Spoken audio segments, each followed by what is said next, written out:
Good morning. We are studying today class 9th English B High. This is compulsory book. We will know about the story of Einstein. The topic is a truly beautiful mind. First of all, know about this. Who do you think of when you hear the word genius? Who is genius? What qualities do you think a genius has? अब इसमें a truly beautiful mind story के narrator कहना चाह रहे हैं कि किस तरह से इसमें आइंस्टाइन के बारे में क्या क्या घटनाएं घटी। इसमें उनके बारे में जीनियस शब्द का इस्तेमाल किया गया। और जीनियस व्यक्ति क्या होते हैं? जीनियस वो व्यक्ति होते हैं जिनके कई तरह के गुण होते हैं। यहाँ पर हम जर्मन देश के एक नौजवान सिटीज़न के विषय में पढ़ेंगे जो लगभग 100 वर्ष पहले संसार को तूफान से पार ले गए और 1905 के समर सीज़न में यह 26 इयर्स का नवयुवक कई पदार्थों की गति, प्रकाश गति और एक्टिविटी, पार्टिकल्स, इन सभी चीज़ों के बारे में दस्तावेज प्रकाशित किए थे। और उसके कार्य ने वैज्ञानिक कार्यों को कुछ ही पृष्ठों को भरा था, परंतु उसने हमेशा के लिए अंतरिक्ष, समय और संपूर्ण ब्रह्मांड की समझ को परिवर्तित कर दिया। आइंस्टाइन नाम का यह प्रतिभाशाली व्यक्ति ही ऐसा था जिन्होंने कुछ विशेष चीज़ें दुनिया को दी थी। Let we know about more the story.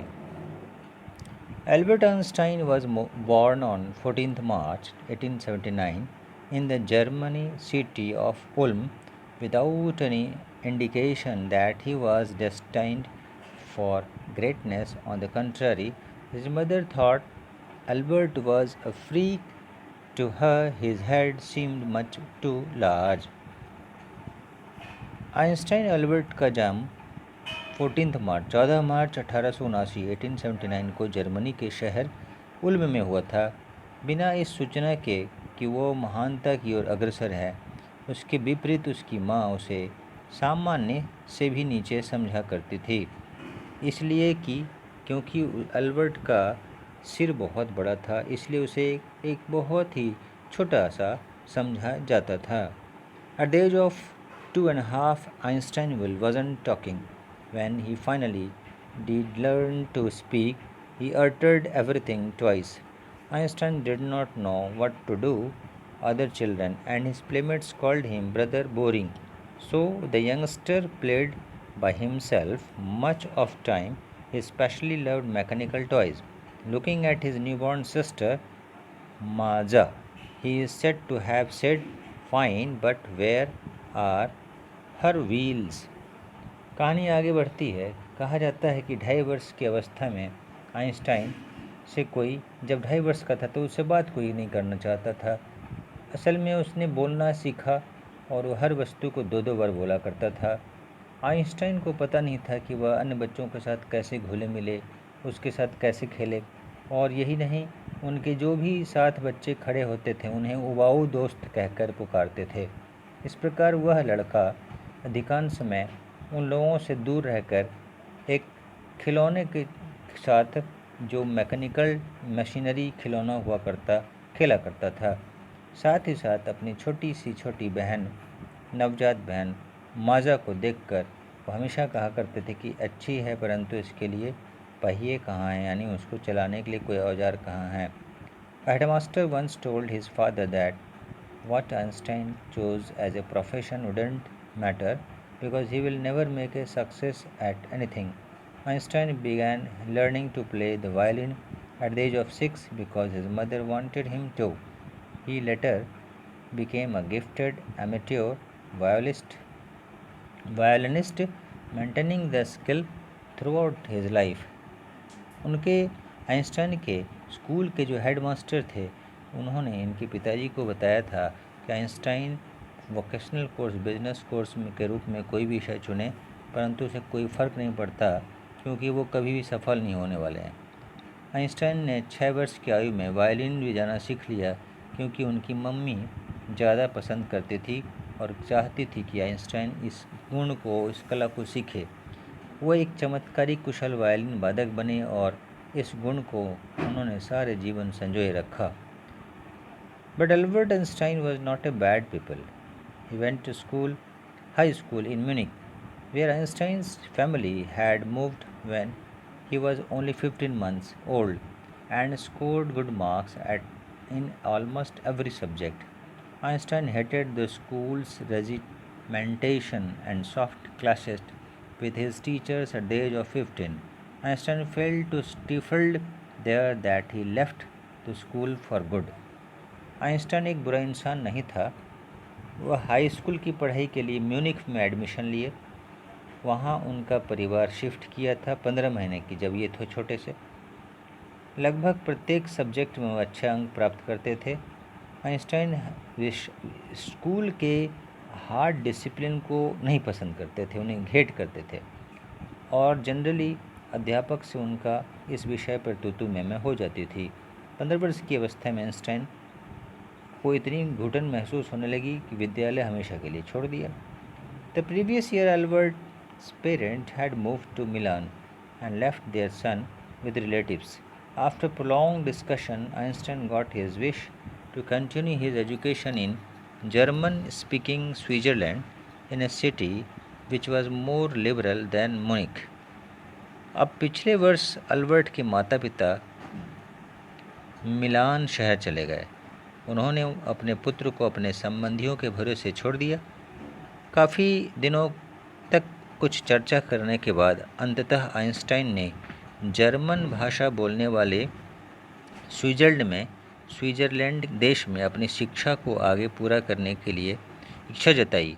ऐसे शहर में म्यूनिख की अपेक्षा ज़्यादा लोग सिंपल थे और जर्मन भाषा बोला करते थे। Einstein was highly gifted in mathematics and interested in physics, and after finishing school, he decided to study at university in Zurich. But science was not the only thing that appealed to the dashing young man with the walrus mustache. इस तरह से आगे बताया गया कि Einstein को mathematics में ज़्यादा रुचि रहती थी, फिजिक्स में उनकी गहन इच्छा थी पढ़ने की, और अपने शिक्षा को समाप्त करने के बाद ज्यूरिख विश्वविद्यालय में अध्ययन करने का निश्चय किया। परंतु साइंस ही केवल ऐसा विषय नहीं था जो इस आइंस्टाइन युवक को किसी समुद्री घोड़े जैसे मूंछ रखने वाले को पसंद करे। He also felt special interest in a fellow student, Mileva Maric, whom he found to be a clever creature. This young Serb had come to Switzerland because university in Zurich was one of the few in Europe where women could get degrees. Einstein saw in her an ally against the Philistines, those people in his family and at the university with whom he was constantly at odds. The couple fell in love, letters survive in which they put their affection into words, mixing science with tenderness. Wrote Einstein, "How happy and proud I shall be when we both have brought our work on relativity to a victorious conclusion." अब अपने एक साथ की विद्यार्थी Mileva Maric, जिसे वो बहुत होशियार माना करते थे, जिसे हर सब्जेक्ट में कुछ अच्छे अनुभव थी, वह युवा सर्ब निवासी स्विट्ज़रलैंड पढ़ने आई थी क्योंकि ज्यूरिख जर्मनी में विश्वविद्यालय ज्यूरिख विश्वविद्यालय में यूरोप के कुछ विद्यालयों में एक ही वो विद्यालय थे जहाँ से महिलाएं उपाधि प्राप्त कर सकती थी। आइंस्टाइन को अपने इस फ्रेंड से ज़्यादा लगाव रहा क्योंकि वह कला, साहित्य, संगीत में बहुत रुचि रखती थी। उसके परिवार और विश्वविद्यालय में ऐसे कई लोग थे जिनसे वो निरंतर असहमत था। दोनों आपस में बहुत ही घुल मिल गए थे। पत्र आज तक मौजूद है जिसमें उन्होंने अपने प्यार को शब्दों में व्यक्त किया, जिसमें विज्ञान का समावेश बड़ी कोमलता के साथ था। आइंस्टाइन ने लिखा था, मुझे कितनी अधिक प्रसन्नता एवं गर्व का अनुभव होगा जब हम दोनों रिलेटिविटी थ्योरी पर कार्य करके एक विक्ट्री तक पहुँचे। In 1990, at the age of 21, Albert Einstein was in 1900, at the age of 21, Albert Einstein was a university graduate and unemployed. He worked as a teaching assistant, gave private lessons, and finally secured a job in 1902 as a technical expert in the patent office in Bern. While he was supposed to be assessing other people's invention, Einstein was actually developing his own ideas in secret. He is said to have jokingly called his desk drawer at work the Bureau of Theoretical Physics, which gives the right of an invention. सन 1900 में 21 वर्ष की अवस्था में Einstein विश्वविद्यालय से graduate होकर बाद में बेरोजगार हो गए थे, तो उन्होंने एक असिस्टेंट टीचर के रूप में नौकरी एक प्राइवेट स्कूल में कर लिया और 1902 में टेक्निकल विशेषज्ञ की नौकरी मिली जो बर्न का पेटेंट ऑफिस में था। जबकि उसे दूसरे लोगों के इन्वेंशन की जांच करने का कार्य मिलता था, आइंस्टाइन रियल में अपने विचारों को सीक्रेट ढंग से विकसित कर रहे थे। उन्हें मजाक में कार्य करते समय अपने मेज के दराज को सैद्धांतिक भौतिक ब्यूरो यानी ब्यूरो ऑफ थ्योरेटिकल फिजिक्स कहकर पुकारा करते थे। One of the famous papers of 1905 was Einstein's special theory of relativity, according to which time and distance are not absolute. Indeed, two perfectly accurate clocks will not continue to show the same time if they come together again after a journey, if one of them has been moving very fast relative to the other. From this followed the world's most famous formula, which describes the relationship between mass and energy, that is E is equals to mc square. अब 1905 में काफ़ी सारे famous paper को Einstein के पास relativity theory से related मिला, जहाँ पर उन्होंने अपने स्वतंत्र मन से इस काम में करने को आगे रुचि बढ़ाई और दो स्पेशल घड़ियाँ एक जैसे समय नहीं बताएंगी, वे दोनों एक यात्रा के बाद एक दूसरे के पास तीव्र सापेक्षिक आती हैं, यानी रिलेटिविटी थ्योरी जो आपस में एक दूसरे से बहुत करीबी आ जाती है, उस थ्योरी पर उन्होंने खास करके अनुसंधान करना शुरू कर दिया।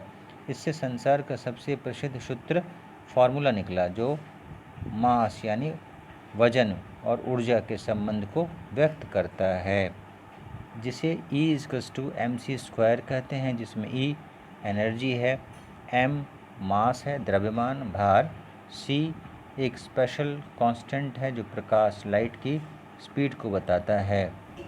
While Einstein was solving the most difficult problem in physics, his private life was unraveling. Albert had wanted to marry Mileva right after finishing his studies, but his mother was against it. She thought Mileva, who was 3 years older than her son, was too old for him. She was also bothered by Mileva's intelligence. She is a book like you, his mother said. Einstein put the wedding off. जब Einstein physics की access hard समस्याओं का समाधान कर रहे थे, तो उनके निजी जीवन में बहुत अनसक्सेसफुल होता जा रहा था। अल्बर्ट अपना स्टडी लाइफ को समाप्त करने के बाद मिलेवा से शादी करना चाहते थे, परंतु उनकी माँ इस निर्णय के विरुद्ध थी।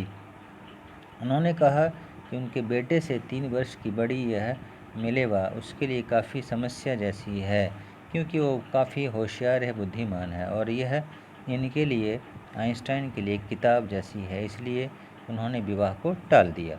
The pair finally married in January 1903 and had 2 sons, but a few years later the marriage faltered. Mileva meanwhile was losing her intellectual ambition and becoming an unhappy housewife.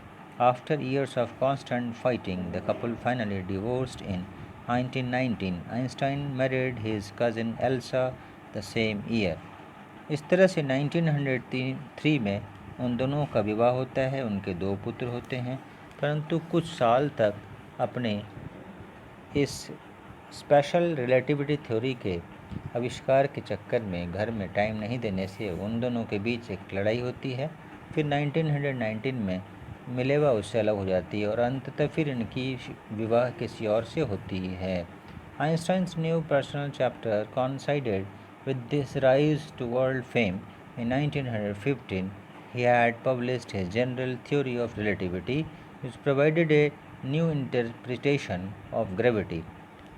An ellipse of the Sun in 1919 brought proof that it was accurate. Einstein had correctly calculated in advance the extent to which the light from fixed stars would be deflected through the Sun's gravitational field. The newspapers proclaimed his work as scientific revolution. अब Einstein ने अपने personal study से world famous चीज़ों को अच्छी तरह से rise करने के लिए सोचा। इसलिए 1915 में उन्होंने रिलेटिविटी थ्योरी को प्रकाशित किया, पब्लिश किया, जिसमें ग्रेविटेशनल फोर्स के बारे में उन्होंने नए नए लेक्चर दिए थे। 1919 में सूर्य ग्रहण से उनको एक प्रूफ मिला जो सही था। आइंस्टाइन ने पहले से ही सही कैलकुलेशन कर ली थी उस प्रभाव को जो कांस्टेंट स्टार्स का लाइट को सूरज के ग्रेविटेशनल फोर्स एरिया द्वारा विचलित कर देता था। समाचार पत्रों ने उसके कार्यों को डिक्लेरेशन किया कि यह एक साइंटिफिक रिवॉल्यूशन के रूप में थी। Einstein received the Nobel Prize for Physics in 1921.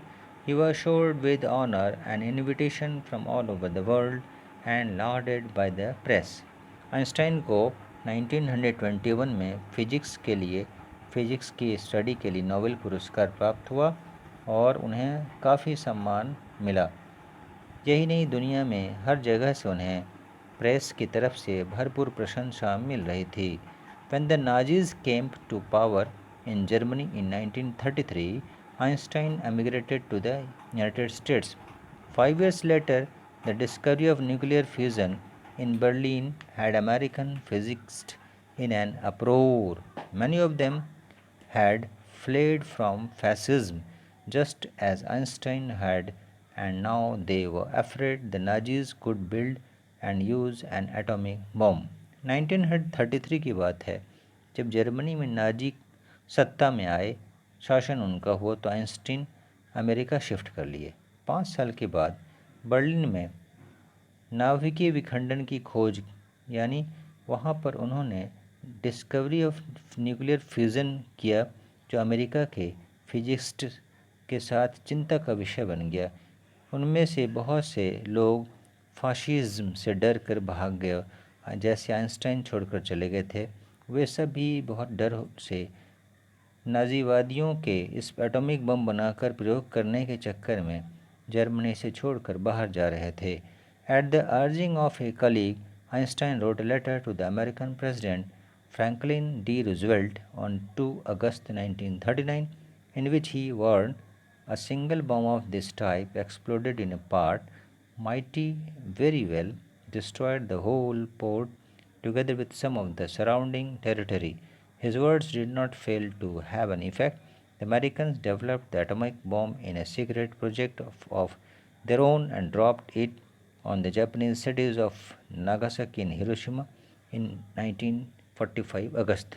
एक मित्र के सलाह पर आइंस्टाइन ने अमेरिकी राष्ट्रपति फ्रैंकलिन रूजवेल्ट को 2 अगस्त 1939 को एक पत्र लिखा, जिसमें उन्होंने सलाह भरी चेतावनी दी थी कि इस प्रकार का एक बम यदि एक बंदरगाह पर, पोर्ट पर अगर विस्फोट किया जाए तो यह समस्त बंदरगाह पोर्ट को आसपास के इलाके के साथ मिलाकर नष्ट कर सकता है।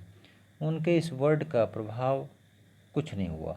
अमेरिकियों ने अपनी एक गुप्त परियोजना से परमाणु बम तैयार कर लिया और इसे जापान के शहर हिरोशिमा और नागासाकी पर 1945 के अगस्त में गिरा दिया। Einstein was deeply shaken. by the extent of destruction.